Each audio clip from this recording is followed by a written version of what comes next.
মধ্যপ্রাচ্যে চলমান যুদ্ধ নিয়ে যুক্তরাষ্ট্রের দেওয়া শান্তি প্রস্তাবকে অবাস্তব, অযৌক্তিক বলে প্রত্যাখ্যান করেছে ইরান। দর্শক, আন্তর্জাতিক সংবাদে স্বাগত। শুনছিলেন শিরোনাম। আমাদের বিশেষ প্রতিবেদক সাইফুল ইসলামের তথ্য ও ভিডিও চিত্রে এবার বিস্তারিত। আপনাদের সাথে আছি আমি সাদিয়া সুলতানা। মধ্যপ্রাচ্যে চলমান যুদ্ধ নিয়ে যুক্তরাষ্ট্রের দেওয়া শান্তি প্রস্তাবকে অবাস্তব, অযৌক্তিক বলে প্রত্যাখ্যান করেছে ইরান। একই সঙ্গে ইরান নতুন করে ইসরায়েলের দিকে ক্ষেপণাস্ত্র হামলা চালিয়েছে, যা পরিস্থিতিকে আরও উত্তপ্ত করে তুলেছে। ইসরায়েলি সেনাবাহিনী জানিয়েছে হুথি ইয়েমেন থেকেও ড্রোন হামলা করেছে, যার 2টি ড্রোন ভূপাতিত করা হয়েছে। এর আগে প্রথমবারের মতো হুথিরা ইসরায়েলের দফায় দফায় হামলা চালিয়ে এই সংঘাতে সরাসরি জড়িয়ে পড়ে। পাশাপাশি হিজবুল্লাহ লেবানন থেকেও রকেট হামলা চালিয়েছে।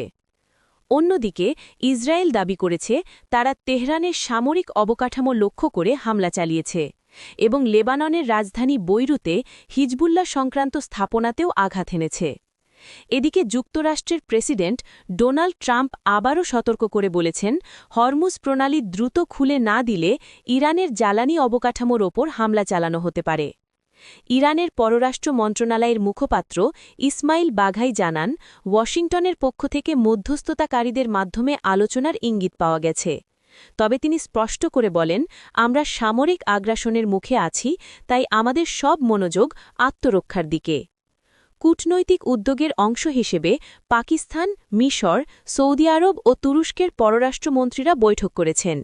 তবুও সরাসরি যুক্তরাষ্ট্র ইরান আলোচনা শিগগির হওয়ার সম্ভাবনা কম বলে মনে করা হচ্ছে।